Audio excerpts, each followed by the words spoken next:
Hello everybody. In this video I'm going to show you how I recovered from a horrible error. I accidentally overwrote an entire column in a SQL database tonight. Luckily it was just a home database that has the statistics on fuel statistics for my car and my girlfriend's car. Unfortunately, I overwrote the date on every column with yesterday's date.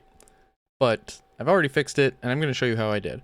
So first, before I ran this script, I did a select star from the table I was going to modify, and that was still available for me when after I made the mistake. So that is in fixsql.txt, and then I'm going to create fixsql.sql. So here's the output of that table. The very first thing I'm going to do, so I don't lose it, is copy it and paste it. And now I have that table in this other file. I'm going to write that file. It's not that big. It's only 353 lines long. The next thing I'm going to do, just to make this easy, is I'm going to write my incantation, the SQL incantation, which is going to be update refuels set created at equals, and then I'm just going to do double quote, where, that's the important thing that I forgot, ID equals, and then I'm just gonna leave that blank. And this is just there as a reference for later. So the next thing we need to do is we need to get rid of anything on this file that we don't care about, which in this case is the miles column, the gallons column, the price column, and the car ID column, at least in this group. So I'm just going to go all the way to the bottom. I'm doing Control V for visual block mode in Vim, and you can see quite quickly why I really like using Vim for stuff like this. And then I'm going to hit D, and that has deleted the block of text that I selected. And then I also do not need this empty space column, and I don't need to update it at or user ID. So we'll go all the way to the bottom again. That is not what I wanted to do. All right, so I just, something weird happened, but I just pressed U and that undid whatever just happened. Cool. So again, we're doing Control V to start a visual block, and I'm gonna instead hit capital G to go to the bottom of the file this time, and then hit $sign to go to the end of the line, and hit D again. All right. Hopefully I didn't lose you. Next, I don't need the headers anymore, so I can go ahead and delete those. That time I just did a Shift V to do a visual line instead of visual block. Okay, now we're going to the interesting part. We don't need the pipe at the beginning of the line, we don't need the pipe in the middle, and we need to flip the position of the first column and the second column. And if we could do all of that while simultaneously putting them in the right spots of that incantation, that would be fantastic. Oh yeah, I can delete these two. So I'm going to do visual line mode, little g, to go to the top of the file, and then J to go down 1. And I'm going to start writing my regular expression. So I hit colon, that is doing a thing to the selection that's currently selected. And then I'm going to do S to do I remember it as search and replace because the regular search is just a /. So I think of it as search and replace. Next, I'm going to start writing my regular expression, which is going to be caret pipe space star, then 0 through 9 \+ to get the number. Wait, nope, that's wrong. First, we're doing \open paren, \close paren.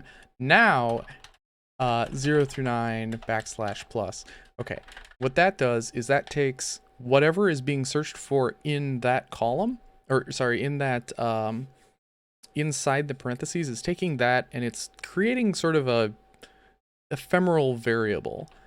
Next, we're gonna do a space dot star open paren or \open paren 0 through 9, and I'm just gonna close it so you can see what happens. Okay, that doesn't work. Good to know. Okay, fine. We know that they're all going to be space pipe space, so I can cheat.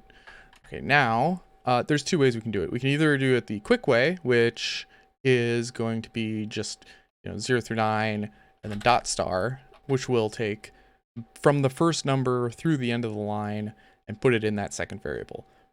But to do it sort of correctly, I'm actually going to do it the hard way, which is going to be, we're going to use 0 through 9, then I'm going to do $+ dash 0 through 9 backslash plus, not $+, dash, same thing.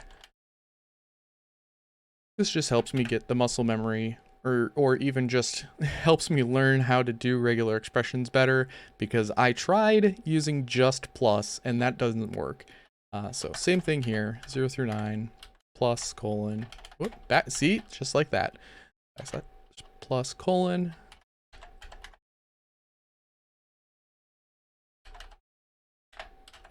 Okay, now we're at the end of the line. Now we hit /, which is a special character.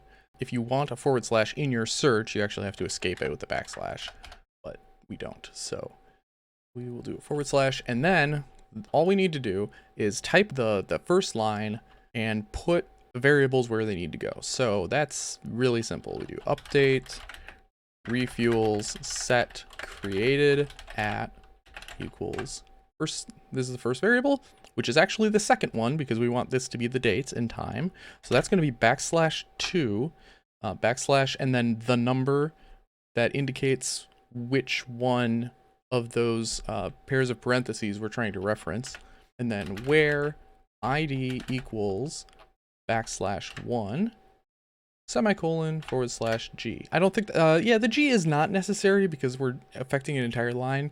All the g does is it says take the regular expression that I have entered, and if you find that regular expression multiple times on a line, apply it to every single one. If you don't include the g, it will only apply it to the first time. It will only apply it the first time it finds it on a line. It'll apply to every line, but it will only apply it to the first instance on a line. So if you want to change like the word the to the word a in every place in a file, you would need the / g, or you would only change the first time, the first instance in a line. All right, tangent. So I'm gonna hit enter, and magic, like it just did exactly what I needed. And save the file and import it into MySQL, and everything is fine. So that is the power of Vim, and that is the power of regular expressions. I highly recommend that you learn them and practice them because they will make your life a ton easier. Thanks, I'm Michael, and thanks for watching.